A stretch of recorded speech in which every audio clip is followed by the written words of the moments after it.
Kallid erakonnaliikmed, enne kui ma enda kõnet alustan, ma sooviksin tänada Pillerin Kahrot. Teeme talle suure aplausi.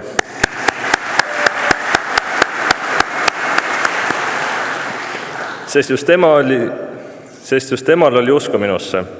Aasta aega tagasi oli mina tavaline gümnaasiumiõpilane Ida-Virumaalt, värske erakonna liige, kes arvas, et tema on lihtsalt tavaline erakonna liige. Kui ühel päeval kirjutas mulle Pillerin, et keegi võiks ikka erakonnale uue noorteorganisatsiooni luua. Mina ei olnud veel endas kindel ja ausalt öeldes proovisin sellest keelduda. Aga tänu tema järjepidevusele olin ma lõpuks nõus ja kirjutasin Martinile. Seda kirja ma ei kahetse ja kõik see vaev on ennast ära tasunud.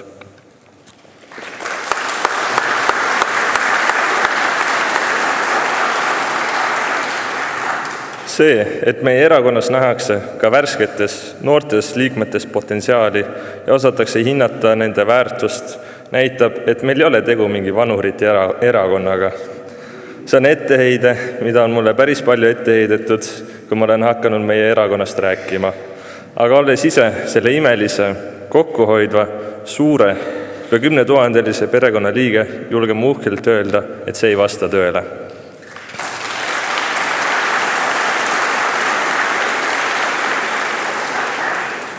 Meil on küllalt noori ja kõikidel liikmetel on samad võimalused.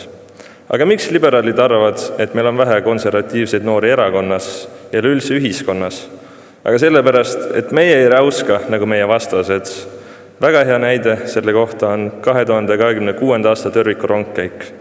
Ma arvan, et me kõik, kes me seal kohal olime, mäletame, kuidas nad meie peale karjusid. Meid, meie erakonda, isegi peresid väikeste lastega solvasid igasuguste jäledate sõnadega ja samal ajal väitsid, et meie õhutame viha. Vabandage väga, aga ei mäleta, millal oleksime meie midagi säärast teinud.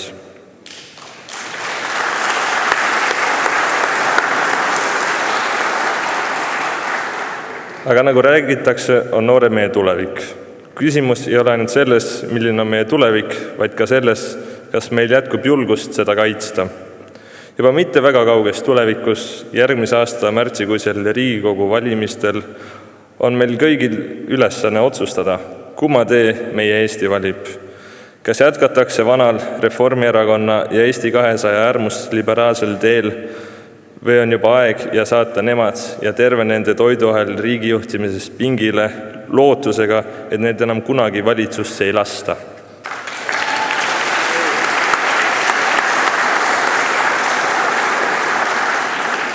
Ja kes on see, kes nad sinna pingile saadab? Muidugi EKRE.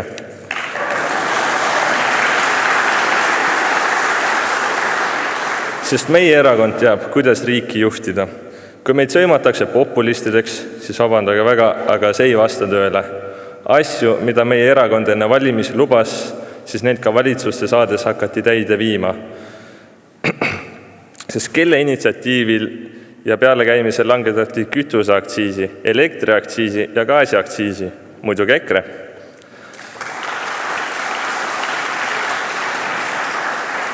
Kes tõstis lastetoetusi, päästjate, politseinike ja kultuuritöötajate palke, muidugi EKRE. Ja see ei olnud veel kõik. Nimekiri on pikk ja teeb kõikidele kartellierakondadele silmad ette. Aga need mainitud asjad, just need on asjad, mis parandasid noorte toimetulekut ja elukvaliteeti. Üks kiire näide. Kui tööandja peab vähem elektriaktsiisi tasuma, selle arvelt on tal võimalik enda töötajatele kõrgemat palka maksta. Peale neid paari aastat on raske öelda, et Reformierakond on just see noortepartei. Ei saa aru.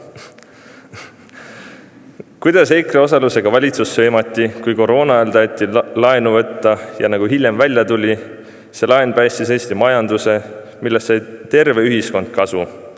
Kuidas refikad rääkisid, et laenuraha põleb nagu laastu tuli ja me jätame oma lastele ja lastelastele suured võlad.